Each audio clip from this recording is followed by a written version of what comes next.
வந்து சீனு ஜாதத்துக்கு போந்துற மாதிரி ஒரு 5-6 பொண்ணோட போட்டோ கொண்டு வந்திருக்கேன். அதுல எந்த பொண்ணை பிடிச்சிருக்கோ சீனுக்கு முடிச்சு வச்சிடலாம். என்ன விளையாடுறீங்களா?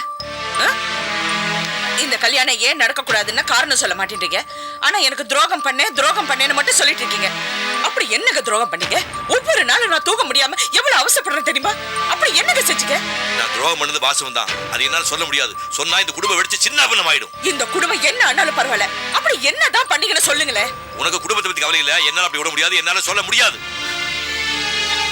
அவமானுங்க, அவமானம். நீங்க இருக்கீங்களே, இத்தனை வருஷம் உங்களோட வாழ்ந்தது வேஸ்ட். பொண்டாட்டிக்கிட்ட உண்மையை மறைச்சு வாழ்ற உங்களை மாதிரி ஆம்பளைங்க இருக்காங்களே, நீங்க எல்லாம் என்ன சொல்ல? நான் உன்னை அவமானப்படுத்தல. தயவு செஞ்சு நான் சொல்றது கேளு. இந்த விஷயத்தை ஏன் பிடிக்கும் கைவிடியா? டேய், எங்க சித்தி அவமானப்படுத்தனே வந்திருக்கீங்க. நீங்க இருந்தால வீட்ல பிரச்சனை இருக்கு. நீ மறுபடியும் ஆசைப்பட்டு கிடையாது.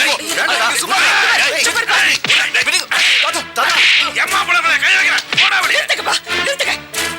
என் புள்ள மேல கை வைக்கிறதுக்கு நீங்க யாரு? அப்படி உங்க மருமக தான் முக்கியமா? அவரை கூட்டிட்டு வெளியே போங்க. போங்க வெளியே. தயவு செய்து உங்க சண்டையை நிறுத்துறீங்களா? எனக்கு இந்த கல்யாணம் வேண்டாம்.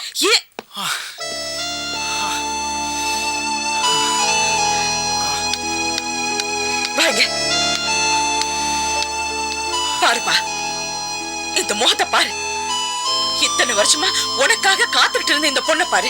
அவளை கல்யாணம் பண்ணிக்கிறேன்னு ஒரு வார்த்தை சொல்லுப்பா. டேய், அவளை கல்யாணம் பண்ணிக்க மாட்டேன்னு சொல்றான். கல்யாணம் பண்ணிக்கிறேன்னு சொல்லு. அவளை கல்யாணம் பண்ணிக்க மாட்டேன்னு சொல்றான். பாருங்க, உங்க 2 பேத்துக்கு எந்த பொண்ணை பிடிக்கும்னு முடிவு பண்ணி சொல்லுங்க. அந்த பொண்ணே நான் கல்யாணம் பண்ணிக்கிறேன். அது வரைக்கும் எனக்கு கல்யாணம் வேண்டாம். ஆளை விடுறீங்களா? சக்தி, சாரிடா. உன்னை என்னால கல்யாணம் பண்ணிக்க முடியாது. மறந்துரு.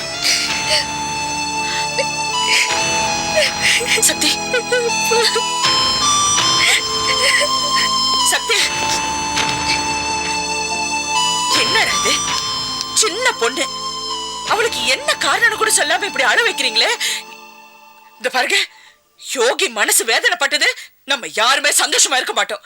ஆனா இத்தனை வருஷமா நமக்குள்ள கொஞ்சம் நெஞ்சம் உறவு இருந்துச்சு பாருங்க, அது இன்னோட அறுந்து போச்சு.